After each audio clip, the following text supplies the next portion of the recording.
kill their wife started to increase. So the Pentagon headquarters were worried that one day the CNN would have a report saying the number of soldiers commit suicide is exceeding the number of soldiers got killed. That would be super bad news. So they started this army suicide project for the soldiers, and so they hired Harvard, University of Michigan, and Harvard to start to do the data analytics, so try to find out what's the problem, what we call here called data science work, to try to find out the root cause and be able to solve the problem. And so the statisticians, the health experts, they all came in, they built a model, and it's only one small problem. They don't have data, okay, to analyze. And so that comes to the one key issue about data science workshop is you'll find, and if you read Wall Street Journal or any of the US articles, you'll find all the time. Now they started to, IBM has this Watson AI machine, the most powerful machine in the world, but it's not doing the work. Why is that? Well, two parts. One is they don't have human experts to participate. The other one is they don't have the data to feed the machine to learn enough. Okay, so coming to the center is when you have this AI, machine learning, Watson, and all those good stuff for data analytics, at the back end is you need to have the right data to feed the machine so they can learn it. And so data became critical. In the White House, going back to the White House talk, the round table, at the end of the day, the United States data scientist, the whole United States chief data scientist, he came out and said, I have about 60 data scientists working in my group. I don't know what's the definition of data science yet.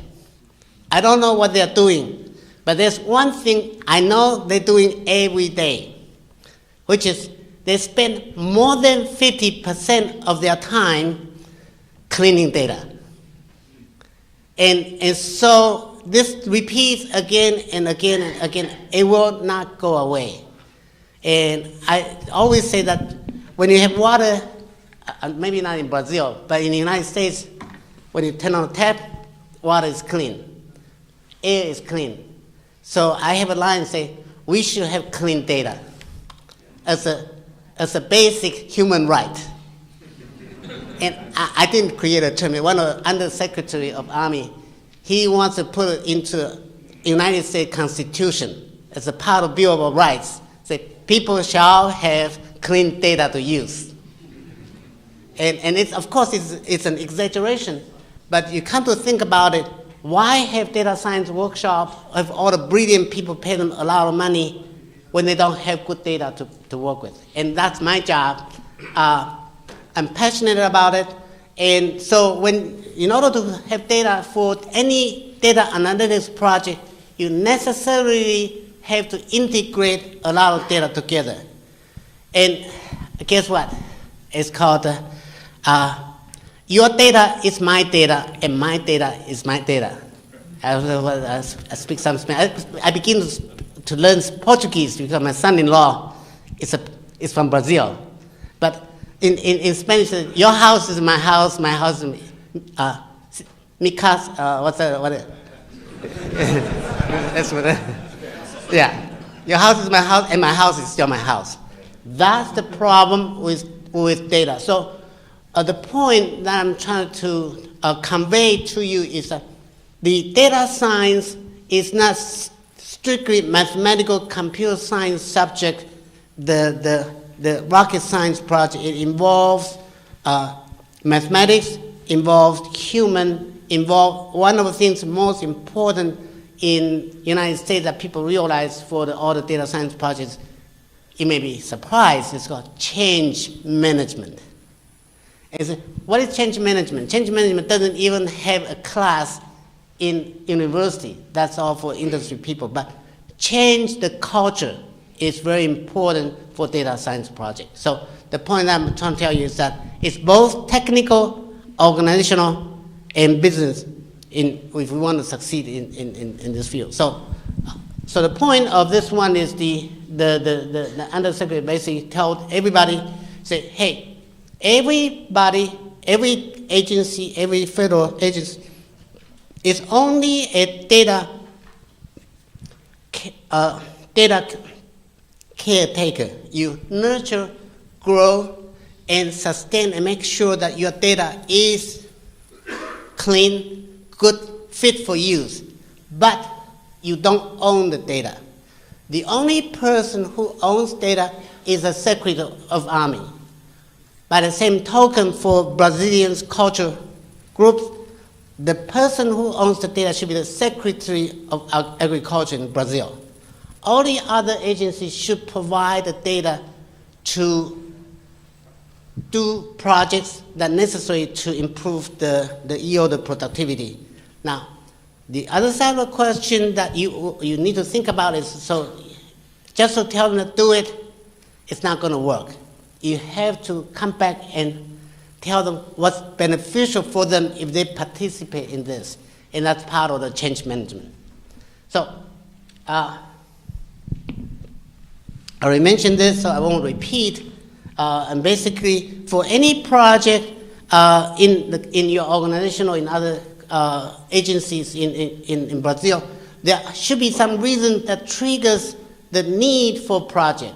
And that's something that you always need to identify. For data science project that we have here is a workshop. I think it would be nice to define some success factors. And I always go back to JFK, John F. Kennedy, when he started the Moon Project. He was smart enough to say, well, by the end of this decade, I want a man on the moon. Okay, if I see a man on the moon, good. If I don't see a man on the moon, no good. And how many people here knows a term called enterprise architecture? Raise your hand. Okay. Now, there's people. In the United States governments in the 1990s, every agency has to submit their data reference models to OMB, Office of Management Budget, to show that they have enterprise architecture. If they don't succeed in doing that, they don't get the budget. Okay. They have the budget, but OMB has a right to delay when to give them the money.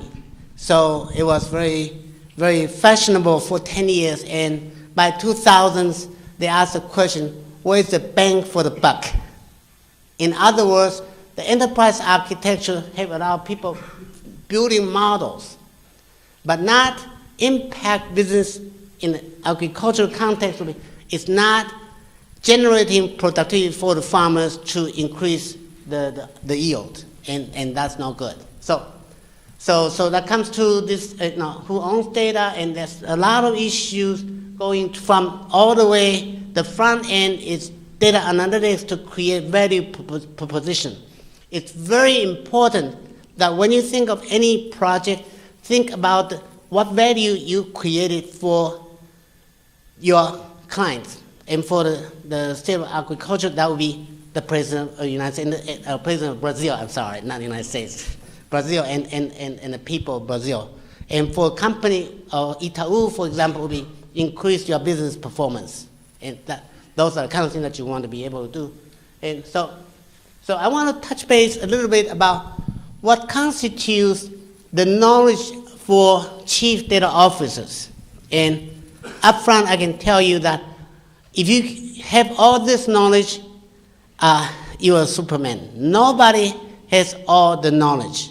And you have to have technical and organizational skill set to be CDO. And these days, because I have been becoming the chief data officer for the state of Arkansas, I realize there's one thing which is equally important as technical and business knowledge, which is political skill set.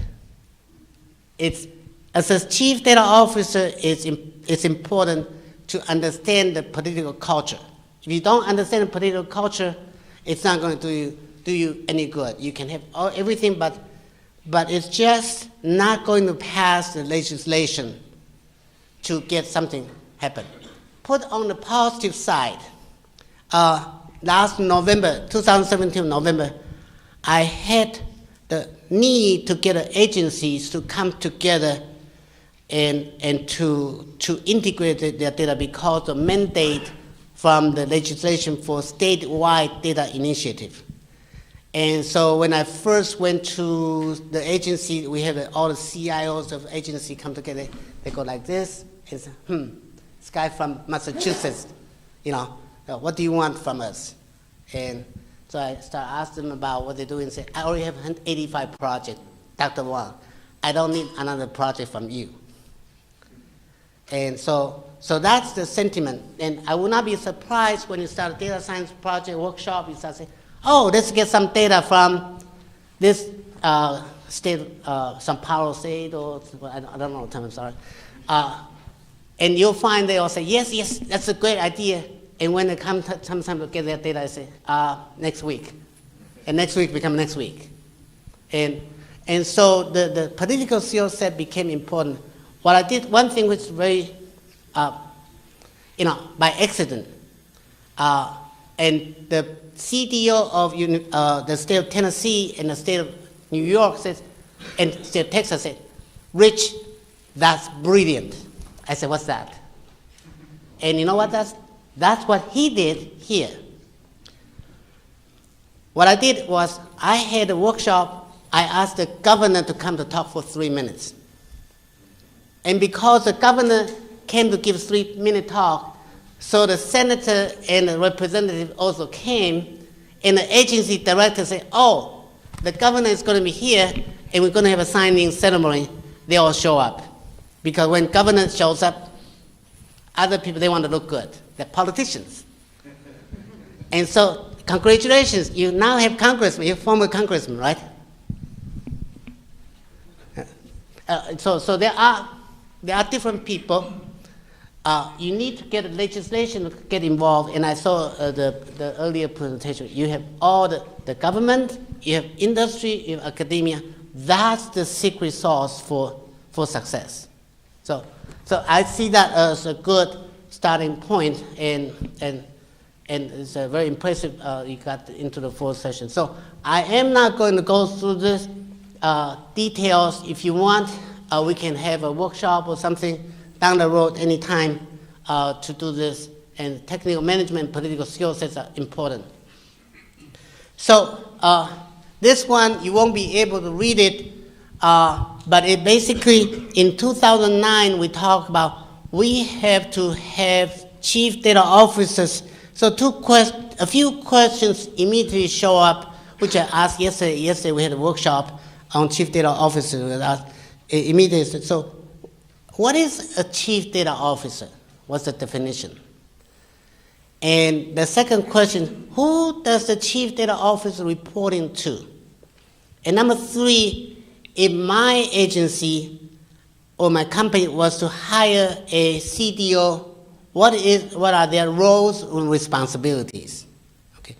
These were the 3 key questions asked in 2009 to 2012 in the United States. And at that time, there were less than 50 CDOs on record.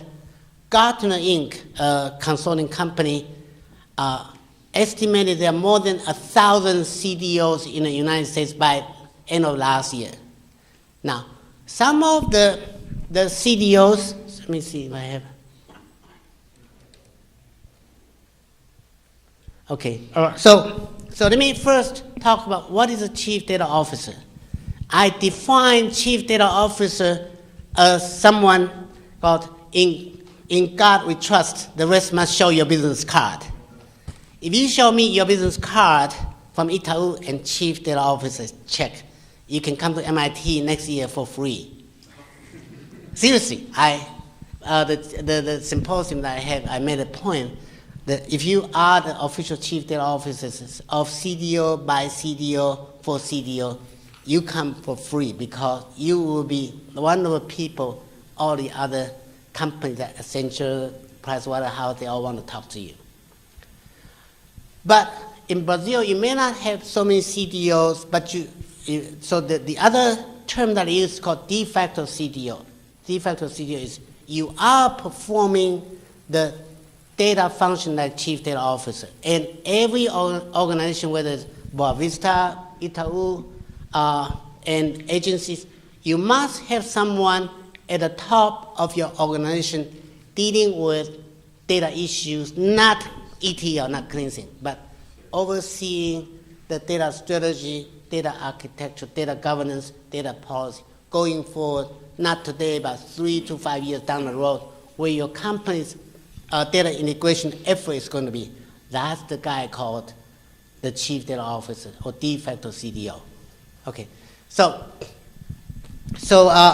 let me stop it here.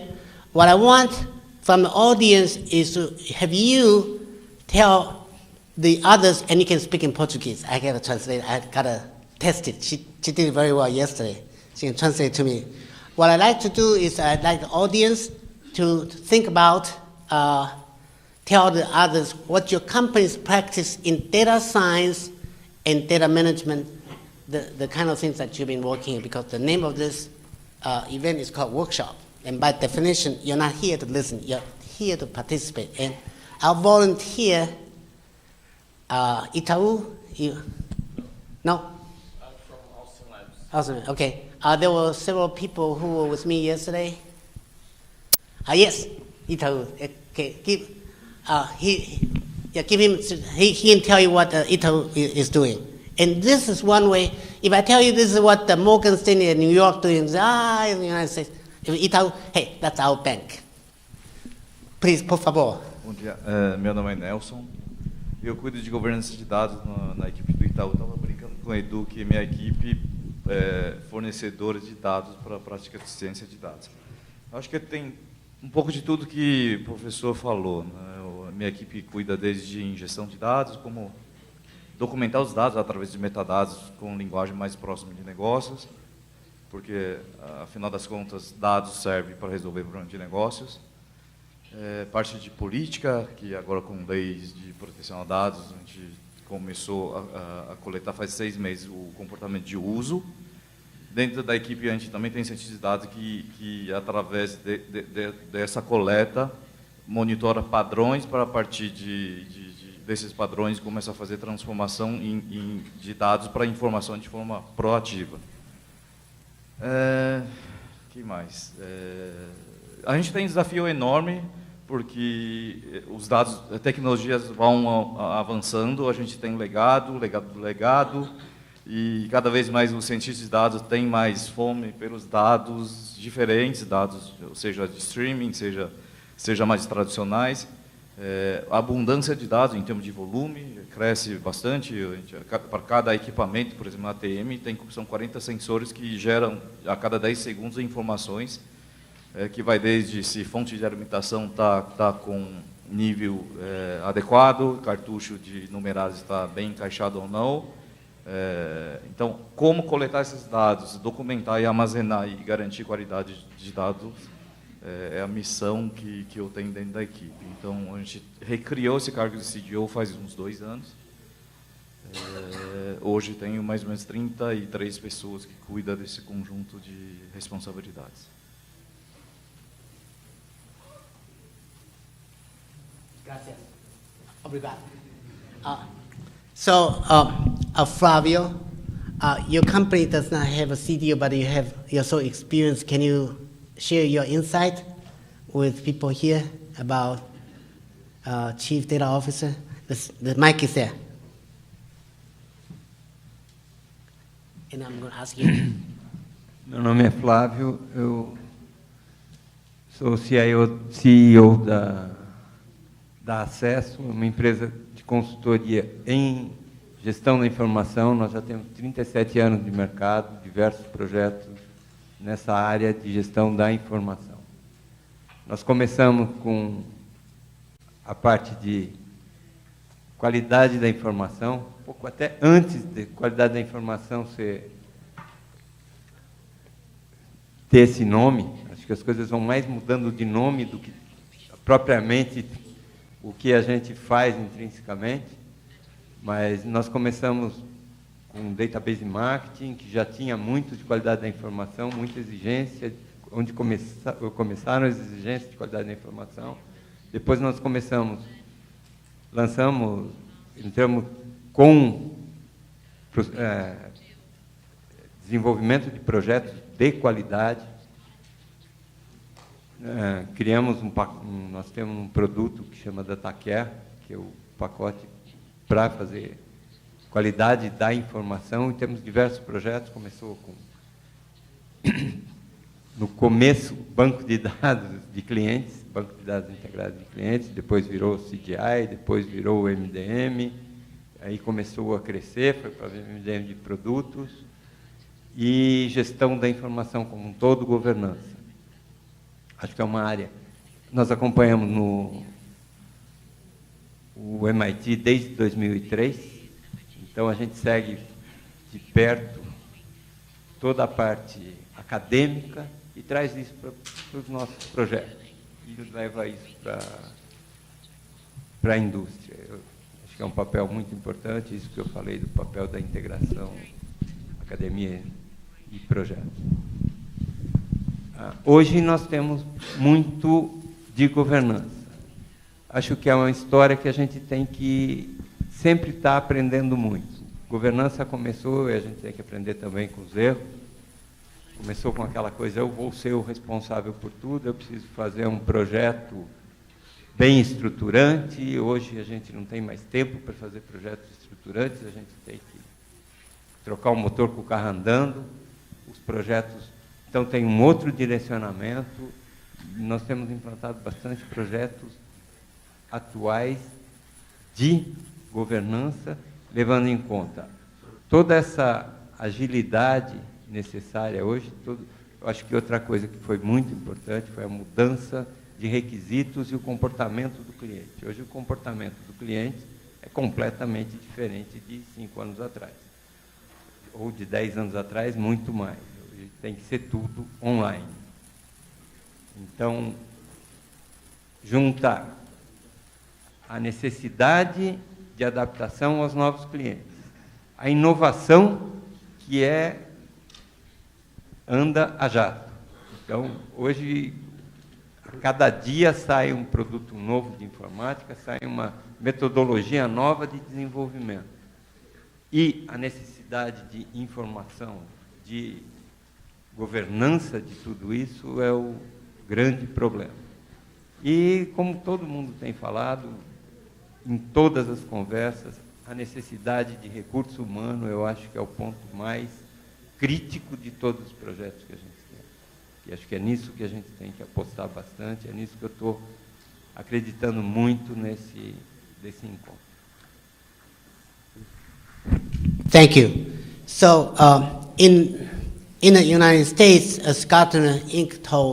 reported, there are more than 1,000 CDOs now, and they run a CDO event every year. And so clearly it was led by the U.S. federal government, and then financial industry has a very desperate need for CDO, so that's where U.S. banks, financial and services industry started. But I want to make a point that there are also a lot of, United States has 50 states. How many state CDO? Let me start from Brazil. Does Brazil have one state chief data officer? One. Like the state of São Paulo? São Paulo? Do you have one CDO? Not formally. Business card. Show me. In God we trust. But informally, we have to invite that guy to here. Is he here? She here? I think they have some informal CDOs Okay. here. Maybe Good. most of people here, part of the people here. Okay. maybe this problem. Let's invite them here next year. Now, what about universities? Does universities have chief data officers? Okay, so in the United States, surprise, we do have a lot of universities, including University of Arkansas, Little Rock. Last month, they announced a chief data officer to manage the student things. So now let me have Pedro talk about.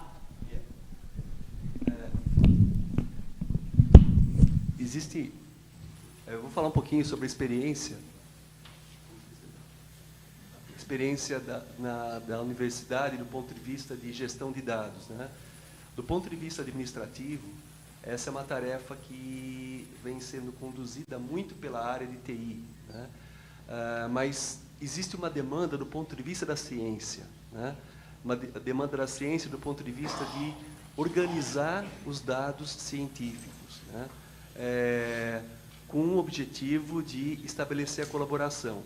O que se tem em termos de visão é que o novo cientista, as novas pessoas ligadas à ciência, ao invés de elas capturarem novos dados, delas irem para campo buscar os dados, elas vão para a internet buscar esses dados, né?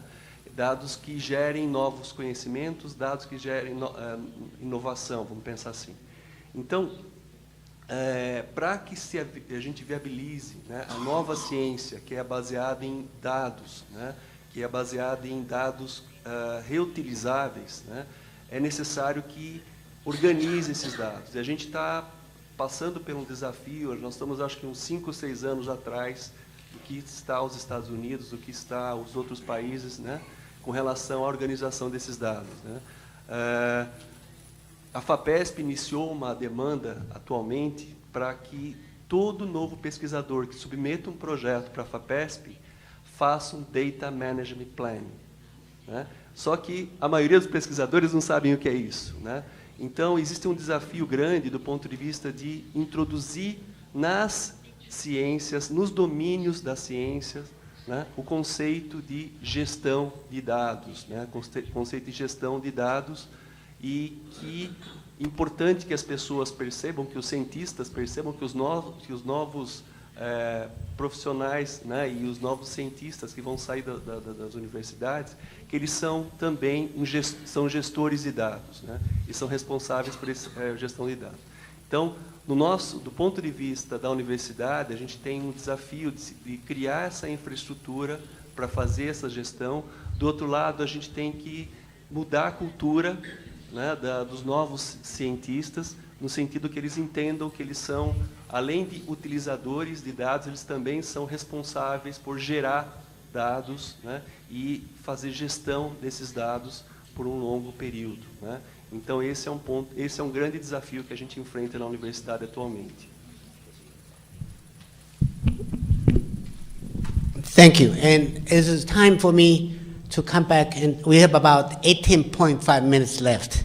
So I want to tell you what does the CDO report to and the differentiation between CDO and other acronyms.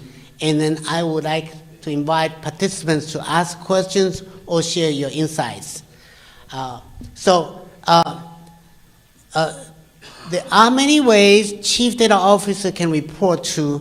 I'll tell you the bottom line. The bottom line is the worst place for the Chief Data Officer to report to, in my humble opinion, is to report to Chief Technology Officer or Chief Information Officer. The good news is if your CDO reports to CTO, Chief Technology Officer, or Chief Information Officer, CIO, is you got all the infrastructure support to do what you need to do with other agencies. Question, why is it bad for the Chief Data Officer to report to CIO? Well, answer is because the CIO has miserably failed the job for 20 years. If you think about CIO, the information officer, that's your job. Your job is to make sure you have clean, high quality information for other agencies.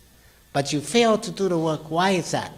Because in 1980s, by the way, the CIO concept also started in Boston in part from MIT. In the beginning, is you have someone in charge of information. The CEO goes online, takes the leadership, the line takes the leadership in charge of information. But over time, the CIO, the Chief Information Officer, became more important to get involved with the hardware update, data warehouse implementation, all those type of hardware, software, and ERP implementation. That takes a lot of their time, and because their annual bonus is compensated based on that, so no surprise that they will pay attention to that. And when it comes to data, you say, would you like to have high quality data? You say, oh, absolutely, that's my job. And you say, well, give me some budget. Say, oh, it's all in the ERP implementation. And so that's where data became, people knew what's important, but less attention was paid until 2012. 2011-12. You know what happened in 2011-12? There's a very big event happened. It's not a big bang. It's called a big data. People are talking about, one, I realized the topic is about big data and data science. And big data is only 7 years old. It was one of McKinsey report in 2011-12 published, say, the world is changing. We have the 4V, volume, velocity, what's the other two? Variety, and I added another one, it's called veracity. I say quality has to be good, and value has to be good. So the 4 to 5 V's, that started and I was in China at that time. You know what China did? They translated the McKinsey report, sent to every agency, said, do it. And so China was leading the big data effort much faster than the United States. I said, no, don't do it. If you do it too fast, it goes up, and what goes up has to come down according to Newton. So that's big data. Big data started in 2012. So it's a moving field. We are in the middle of a new revolution, no doubt. The new revolution. Things are going from I call it a new industrial revolution. We're coming to a new normal. Things are going to become data-driven society, and whether it's for agriculture, for anything. And so there's some benefit for CDO to report to CIO, but there are other places, ideal place, and I quote Wall Street Journal from the last 2 weeks. There was one article in Wall Street Journal in the last 2 weeks. You go back, and it stated that CDO becoming, it used the phrase Chief Data Officer, which did not exist in 2009, as if it has existed for 3,000 years. Okay, and just in words, a Chief Data Officer are increasingly available, becoming appointed by organizations, and report to, this is what I like about it, report to the CEO. Ideally, Chief Data Officer should report to CEO. That's a dream. It's not easy to come true. Okay, but again, whenever I propose something, I always say why that's the case. And the reason is because if data is treated as an organizational asset, like money, cash, and real estate, then it should be reporting to CEO. And so ideally, that's what happens. So I hope Brazil will start to have more and more CDOs or de facto CDOs. Another thing I will tell you is that increasingly in the United States, there are 4 things happening called CDO, Chief Data Officer, CSO. What does that stand for? Chief Security Officer, because of cyber attack and those type of things. So chief security ones, and another one called GDPR in Europe. And I was told that Brazil is implementing the General Data Protection Regulation.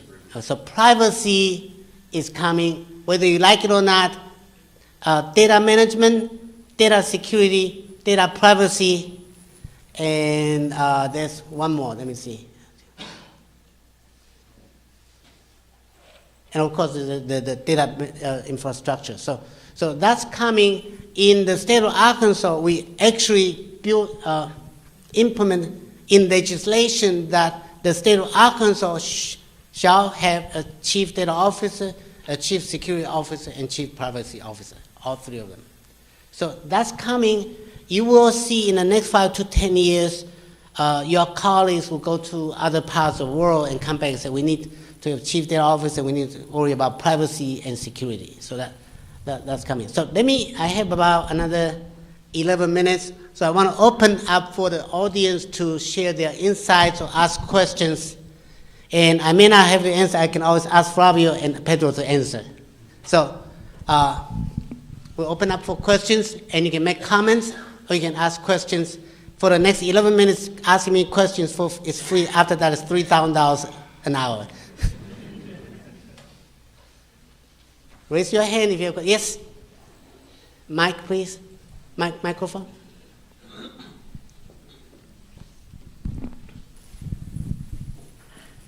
And the microphone to the second one. If you want to be the second to ask question, raise your hand. Bom dia. Bom dia. Roberto da Everest. Mais pedir a sua reflexão sobre a relação do CDO com o time de inovação.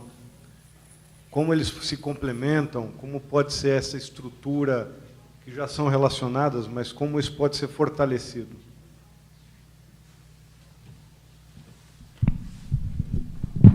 That's a very good question. The answer is, I don't know. He knows. But having said that, I think that innovation and entrepreneurship are the core of an enterprise, whether it's a government or it's a private industry or a company, that should be driving the business directions. So the innovation group, they need to tell the company, the stakeholders, so what are we going to innovate? And the typical answer is, well, what do you want to innovate? I don't know. What do you want me to innovate? And the story goes on and on and on. And so what I have in my flyer, I always say that think big, okay? Start small and move fast so you can get a job done. And so the interaction between the innovation group and the chief data officer, data management group, and the data science group is for you to start a very small group. And I always tell people, if you think it's small, make it smaller. I have a saying, if I know exactly what to do inside out, it's called an undergrad thesis. If I know what to do, but I don't know the detail, it's an MBA thesis. If the answer is I don't know, like what I did now, that's a PhD dissertation. So what I would suggest is, let's take, going back to, we have folks from agriculture area coming in. Let's take agriculture in Brazil as a big picture. Everybody agrees that we want Brazil to be number one in terms of this. So what would be a tiny project that you think you can do in terms of innovation and entrepreneurship to help Brazil? So remember, think big. If it's not big, think bigger, but start small. Is there a concrete tiny project that we can start here today? Remember I said start small and move fast. I used to move very fast. People call me a bullet, become small and fast. So I've asked the audience, is there an agriculture project that you think that you can do today? Small, innovative, can use big data, use the remote sensors, those type of things? Maybe you can lead a question. So does that answer your question? Yeah. Okay. So can you lead the question? Oh, Flavio. No? Yes. I have a question, actually. Okay.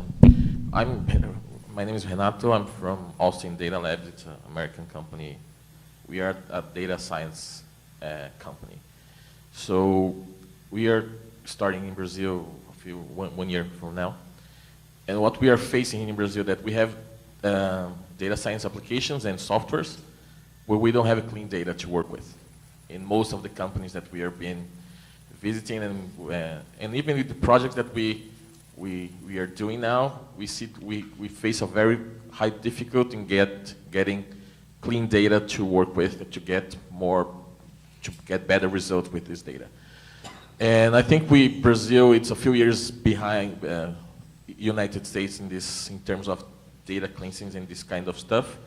And I'd like to ask you what kind of suggestion you think that this change management to change the culture for the companies and the industries in Brazil getting more importance of data in the companies, because I think at least 70% of the companies that we have been visiting, big industries, they don't have clean data to work with. They have very sparse data, they don't have quality in that data.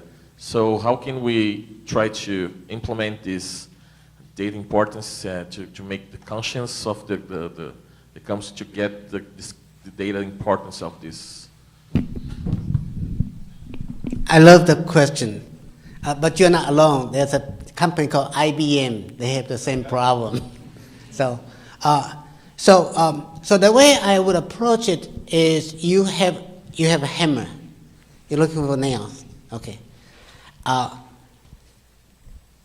My proposition is you go to companies and ask a simple question to the clients who can offer you data for your data science project. And the simple question is, is money your enemy? And the answer, of course, no. You only ask questions that you want to answer. Okay. They may not have thought that if they do some data cleansing or put data together, doesn't have to be 100% accurate. They can make money. So the key is change management. You have to change their attitude from, I already got too many work, too many tasks, don't bother me, to, how can I help you? And that's why you come in and say, would you like to make more money?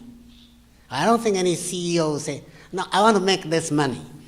So starting from there, you look out from their perspective for their use and start for instance, very small pilot project. Demonstrate to you if they can put in a small project, you can bring in your data science tools to help them. And as time goes by, then they begin to realize the more clean data they have, the more they can benefit your company. But of course, you can always align with Flavio. He's an expert in cleansing data. I think that's a quick answer to your question. That makes sense? Good. Okay. Next. Hi, Professor Wong. I love your first slide. Who owns the data? That's a big question we're trying to answer in Brazil. So I would like for you to expound a little bit more about that topic. Basically, in Brazil, there's a discussion, and a lot of people are saying, okay, the data in agriculture belongs to the farmer. But today, in your slide, you said, no, it should belong to the Secretary of Agriculture. The farmers should be the users and the maintainers of the data. My question to you is, how this concept have been developed in the U.S.? Is this the path that the U.S. is going?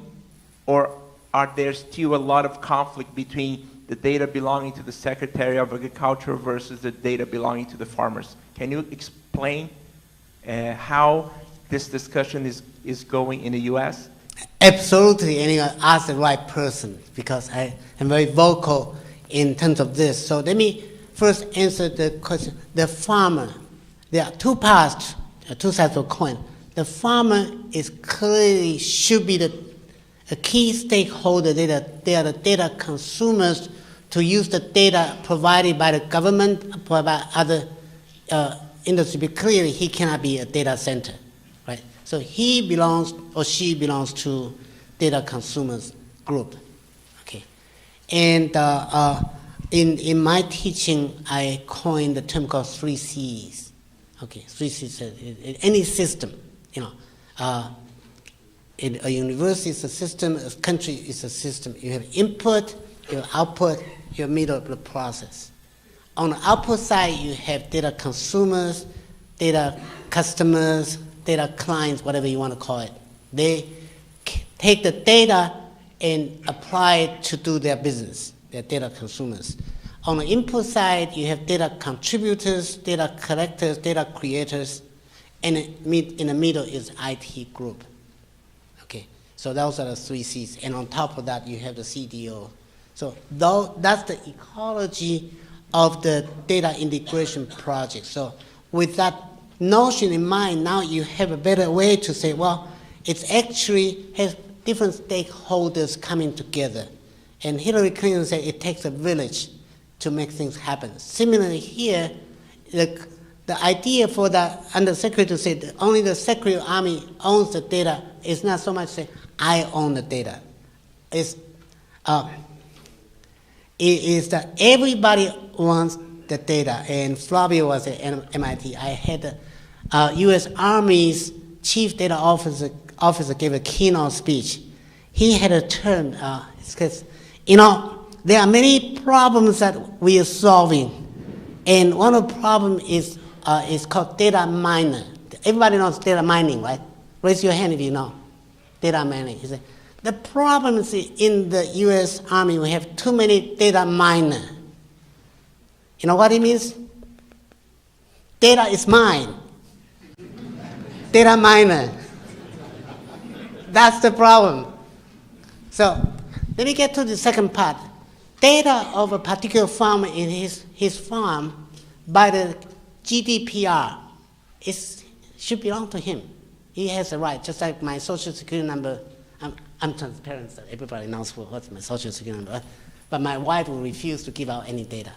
So that is a differentiation that the farmer should be able to say, well, data from my farm, I want to have the right to say whether I give out or not. And it's become increasingly clear that is a trend. So I hope that answers your question. I've got another question here. You can ask follow-up question if you have. Okay, I think it's my time now. Here? Well, I'll ask the question while the mic gets to you. So it's a follow-up question. Sen and I have a kind of a one mind. Data circulation is what will add value to agriculture, in my mind. I've been working on this for 4 years. By the way, I'm Fernando Martins, former president of Intel in Brazil, 34 years in IT. So the CIO failed for 20 years, but he was not bad intentioned, right? So when you look at the situation, I think we need to follow value, right? So when we look at the Sen's question, who owns the data? I think that the data ownership should be rewarded. So the farmer has data that he does not want to share, because up until now he has only been penalized when he shared data. What kind of agronomic management did you do to your land? Oh, here's some environmental fee, right? But what kind of agricultural management did you do to your land? Here's a decommoditization. Your tomato has data, it values a lot more than the commodity tomato, right? So I think that this is one thing that we need to foster in Brazil. One of my objectives on the workshop is that we gotta see that Brazil is in a unique position to regulate and have regulation to foster innovation. So my question is, have you seen anything in the United States or worldwide where regulation fostered innovation? And this is where did I get this from? Vivek Kundra, you know, Obama CIO, he had a presentation at NIH, I think. His title was Regulation to Foster Innovation. A lot of people think regulation stifles things. I think this is a case where regulation can actually drive innovation. So have you seen anything? Do you have advice for us here in Brazil to kind of drive this? I haven't seen it, but I'm sure if I Google, I'll find many examples. And I don't know anything about it.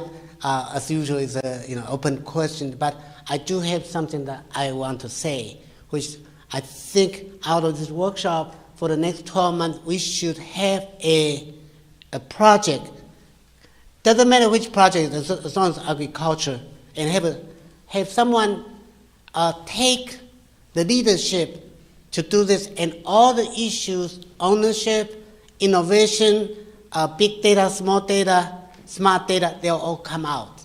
And by next year, we have this group of people to present. That will be my answer to the question. And it's an excellent question. I believe you'll find a lot of regulations around in the U.S. Yes. Bom dia, meu nome é Priscila, sou até aluna do professor Pedro aqui na especialização, trabalho no Itaú, na parte de BI Analytics. Continuando as duas primeiras perguntas, eu gostaria de perguntar, na sua experiência, nas empresas, como a gente motiva as pessoas do chão de fábrica ou daquelas que operam esse tipo de estrutura a começar a pensar em cultura de dados, a importância disso. Eu pergunto porque eu sou muito fã do Lean IT, da filosofia Lean, e a gente sabe que o conhecimento vem de baixo para cima, e para isso precisamos estimular essas pessoas a pensarem assim, a inovarem, ou a entenderem a importância de começarem a trabalhar com isso, a importância dos dados, enfim. Como a gente faz para cuidar dessas pessoas que operam o dia a dia desse tipo de operação?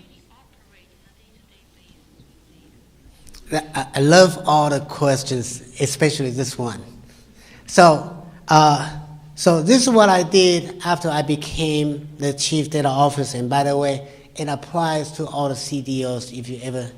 The first 3 weeks or the first 3 months is I call, let's have a cup of coffee.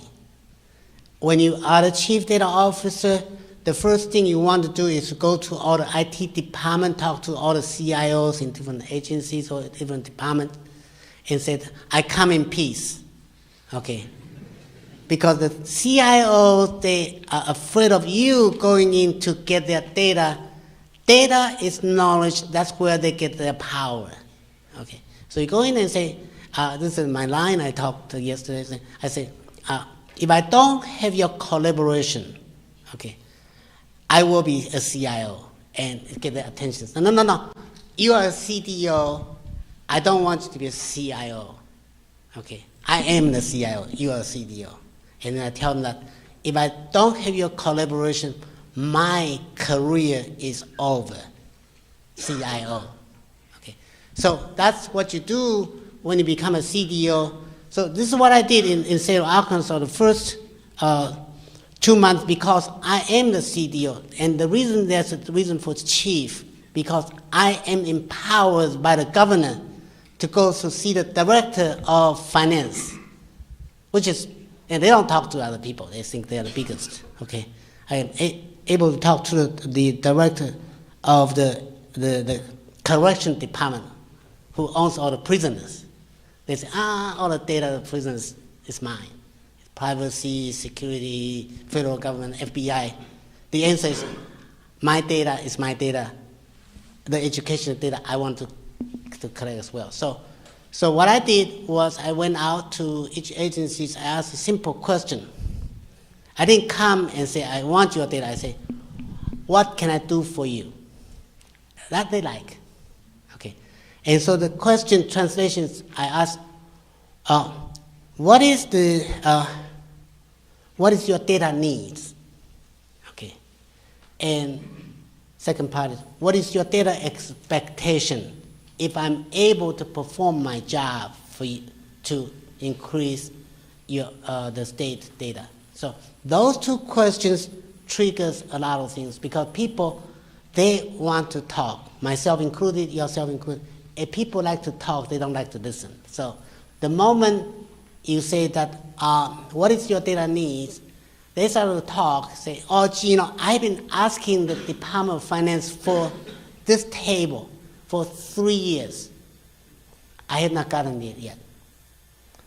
And so then I asked the second question. So suppose I am able to facilitate the process for you to get this table. I don't know what the table is at all. How much that would save you money? Say, at the very minimum, $50,000. So I said, can I make it $100,000? They say, absolutely, $100,000.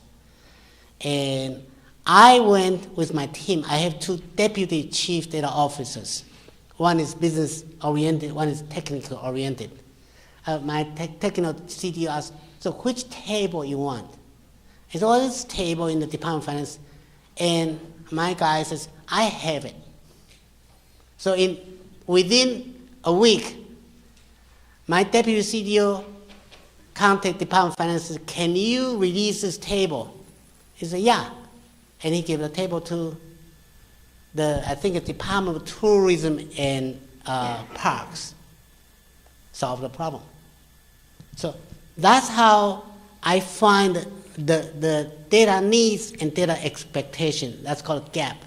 This is the data you need, this is the data you expect. And the data needs, we can have fulfill the needs. That's a gap necessary. So you go to every day, people who are doing jobs every day, they all have more stories they want to tell you about what data they need. Okay. Not only that, they also have solutions.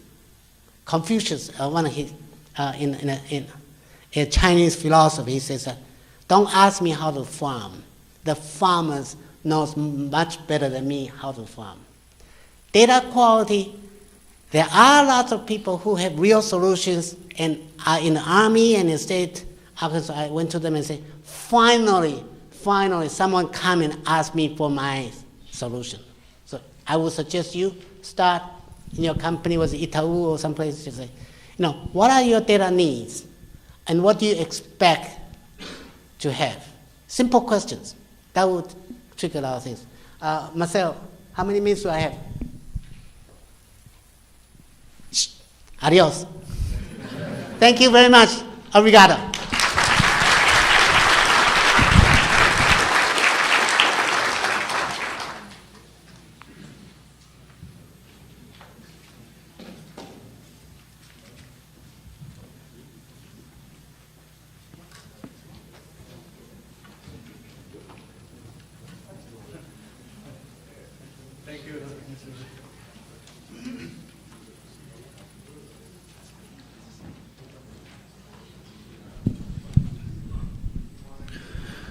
Bom, gostaria de agradecer a palestra do professor Richard e convido a todos aqui para um finger food aqui na recepção aqui.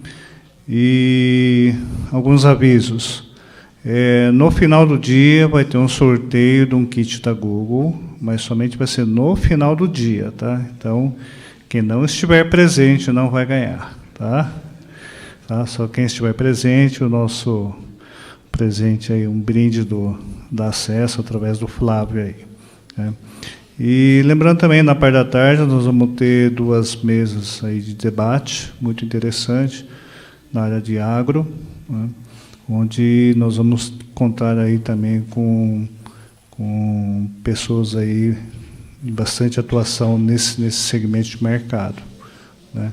E desejamos a todos aqui uma ótima acolhida e aproveite também esse período aqui de finger food para que também faça aí o relacionamento, o contato aí com os pessoal presente aqui, tá bom? Então tenha aí uma boa degustação a todos. Obrigado.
Vou participar, mas vou assistir.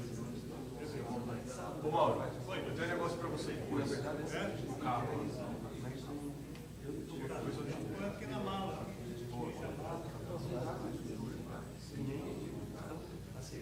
A gente faz uma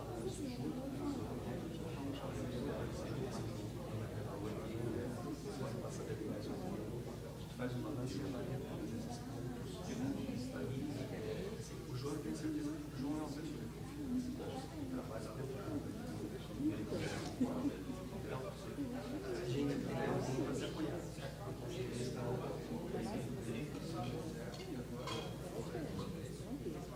Não, na verdade,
Por isso que eu tô falando, eu sei, é conhecimento de carro. Eu tô quase coisa.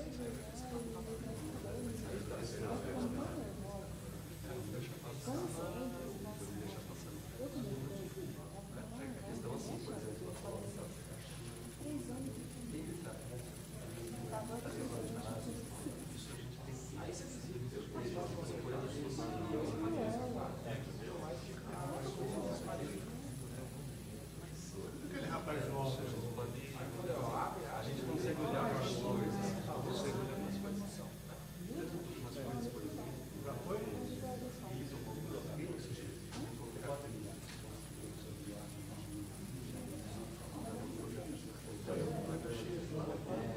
Então, eles estão aceitando algumas coisas.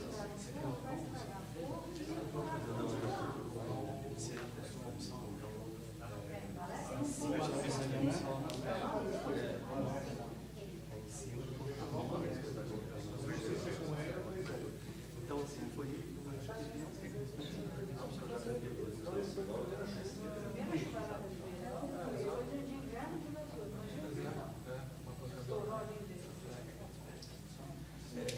eu acho que só uma das ações está sendo bem transparente, porque no final a gente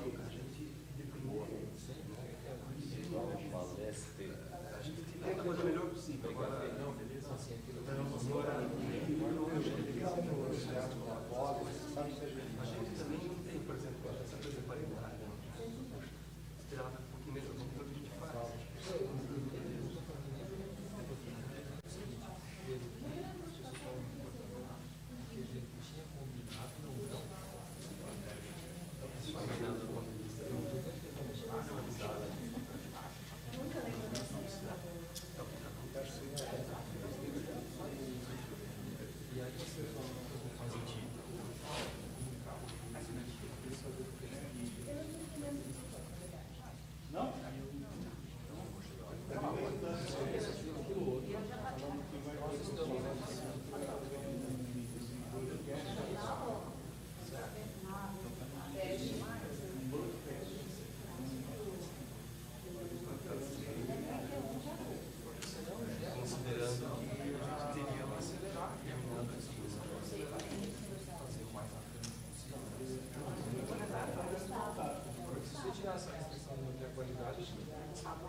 A gente ganha lá na frente. A gente ganha lá na frente. A gente marca lá na frente.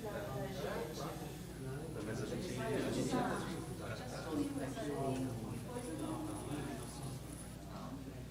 a gente não vai. Olha, pensa assim, vamos pensar assim.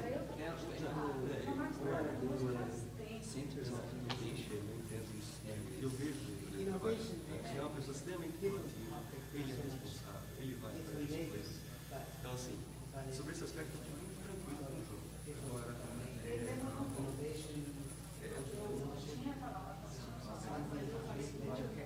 ele a partir de julho, ele começou a ficar mais próximo. Agora, porque na verdade, assim, ele também imaginou que ele fazia compreender. Eu acho que era essa visão dele. Ele não. Porque aquela coisa, o presidente estava lá, ele também começava a incentivar e a não dar as fontes, vai entregar no final de junho. CDOs are going to be multi-person. A hora que eles trouxeram, não conhece, eles trouxeram aqui, o Baker foi, conheço aqui, primeiro atrasado, eles alegaram aquele problema. professor, mas aí a gente consegue, assim, ao longo de 2 semanas, a gente consegue colocar isso tudo para funcionar, tudo certinho. Então, tá.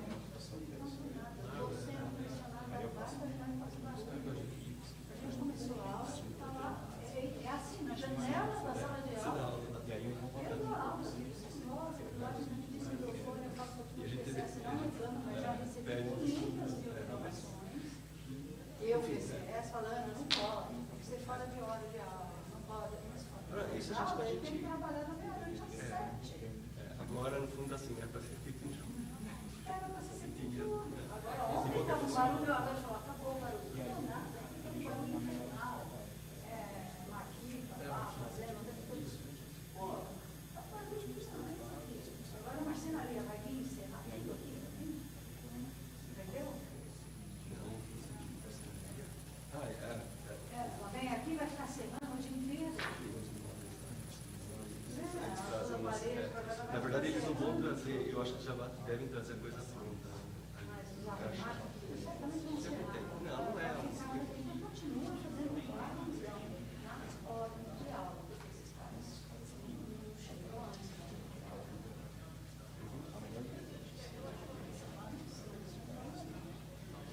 Nem de nome.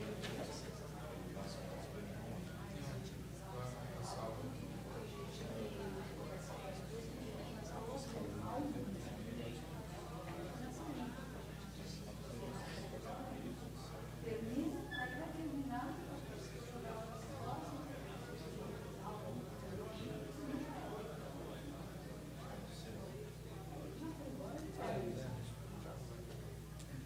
De qualquer forma, assim, tem os problemas, a gente está tentando se tornar os problemas agora. A gente vai ter que, o Eduardo lá, eu aqui, e a gente vai pensar assim, a gente tem que achar um jeito de gerenciar essas coisas todas, que a gente está enxergando os benefícios maiores do que esses problemas que a gente está vivendo agora. Então, assim, Desde que o resultado seja bom. Então, vamos...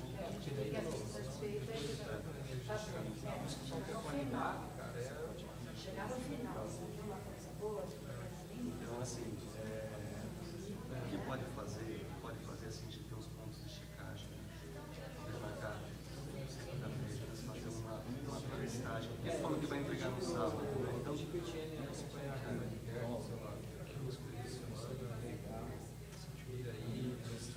então, mas isso é legal que a gente fizesse juntos.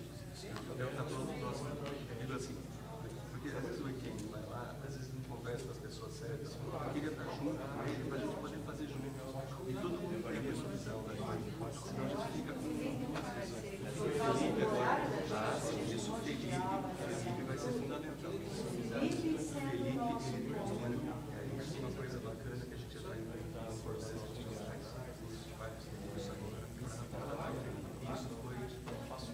Isso foi fantástico. Felipe dá para a gente colocar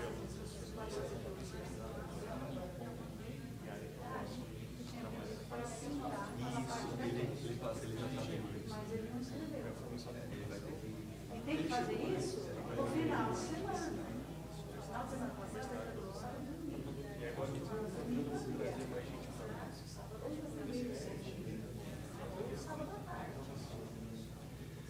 pode fazer assim, segunda-feira, posso marcar com ele,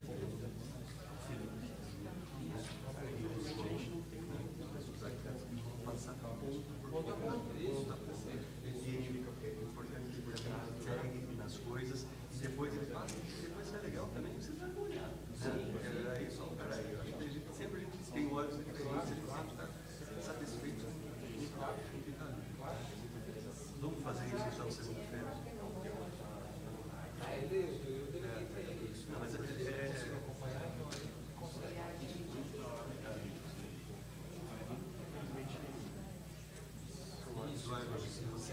leva o dia de semana que vem, você vai fazer uma aula, mas começa você não vai ver na outra semana. A minha segunda é tá, então a gente poderia fazer o seguinte, deixa a gente toca, eu vou marcar com eles, a gente olha juntos, tá bom? Ele faz um pouco. Então, mas o Etienne me procurou.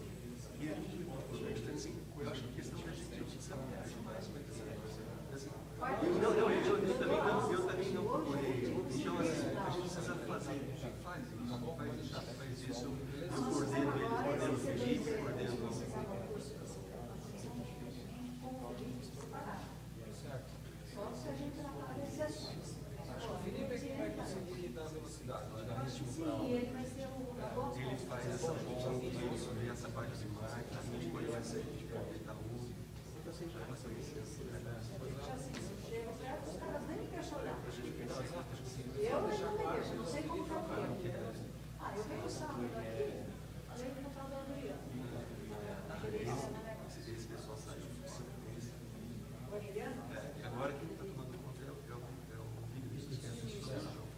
O Adriano é uma firma recém-contratada e tinha um monte de gente do Adriano. Na verdade, a Adriana era da empresa do container. E ele não deixava quase. Não quis aqui, não pode abrir. Eu acho que também eu os dois, mulher e tal, eu não gosto. Ele sabia, depois eu estava bom, né? Então, ele sabia exatamente. Eles tinham a visão da hora deles. Obrigado. Beleza. Então, vamos ver alguma coisa? Segunda-feira.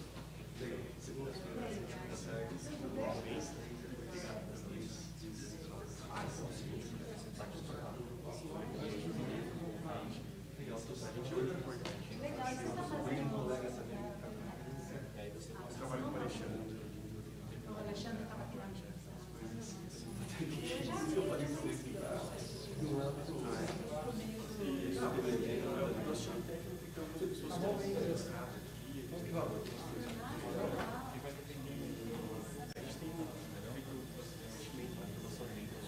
Tudo bem?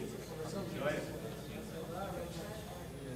A gente tem feito um investimento grande na aprovação dos profissionais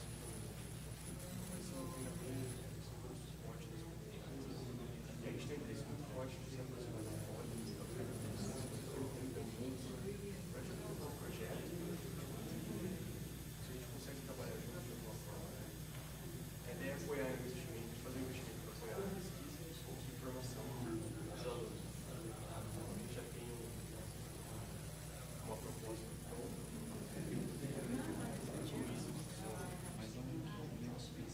toda a questão de infraestrutura, de armazenamento do céu, do ministério, essa tecnologia que a gente já oferece, e além disso, ainda a gente dá um treinamento aqui dos alunos poderem fazer as práticas. Então, o algoritmo, o Big Data, o Data Science, a infraestrutura que a gente fornece, poder criar. O nosso foco é sempre a pesquisa aplicada, que a gente consiga ter acesso a ferramentas do mercado, mas que cria a pesquisa aplicada. Aqui no Brasil, na verdade, na América Latina, os primeiros que a gente tem, a gente está dando pelo Brasil para vocês. Mas nas outras regiões a gente tem. Nos Estados Unidos tem, na Europa tem. A gente está muito forte na Ásia agora. China também. Bem forte. E a ideia é a gente criar um laboratório de inovação, eu acho que parte desse investimento. Eu venho da área acadêmica, o professor Pedro foi meu orientador no doutorado, então eu faço esse o Ricardo vem da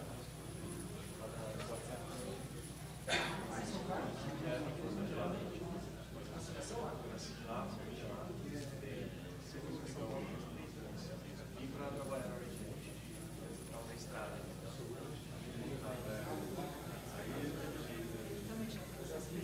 Ah, é?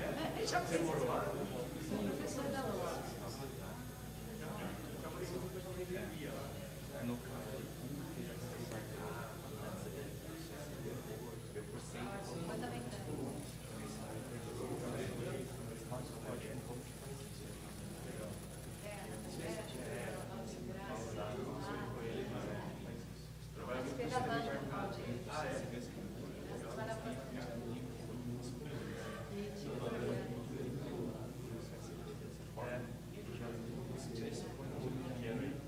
São os nomes destaques que vocês conseguem trabalhar com alguém assim. E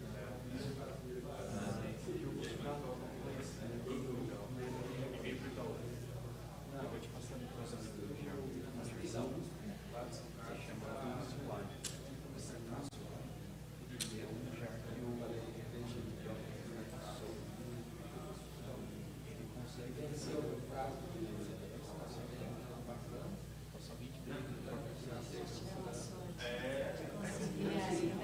de legal.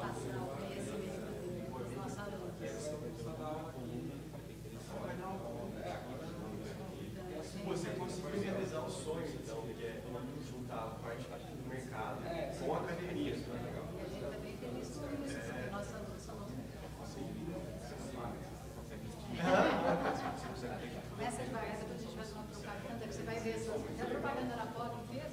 Isso é que nem eu falo, já começa consegue pegar. A gente tem algumas coisas da outra também, mas a gente e é fazer o que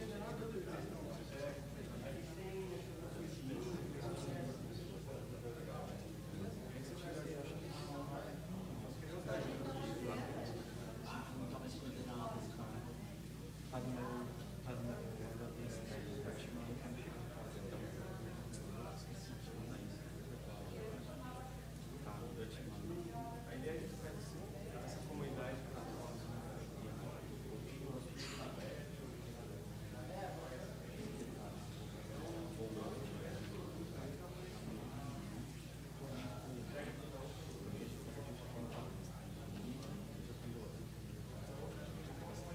então, mas sei lá, como se pudesse final de semana,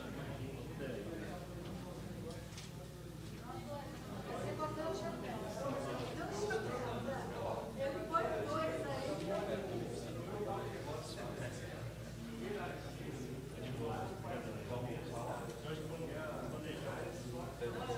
você tem companhia para almoçar?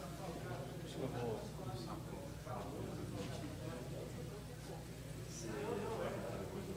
Bom, vai mostrar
conseguiu marcar um horário com o Lucas?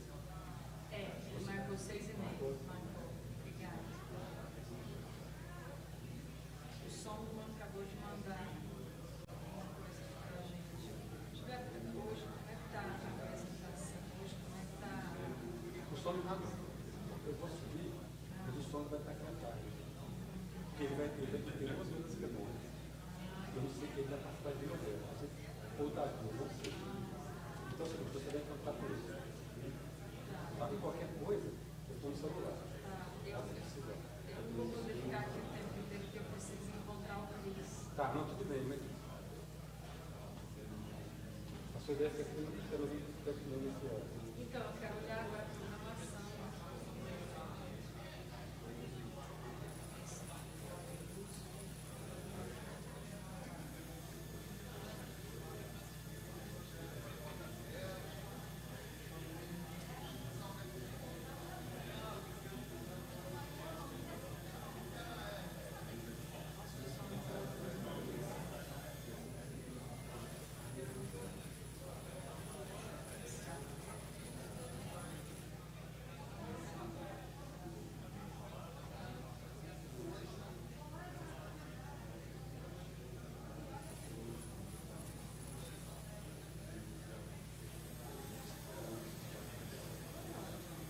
Acho que pode ser tudo.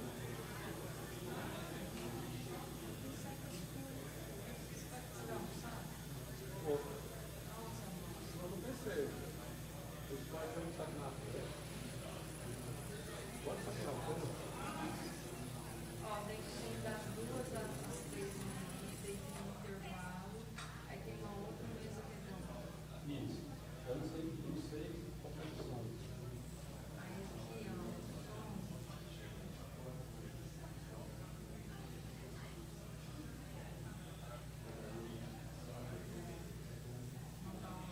Não, não tá não.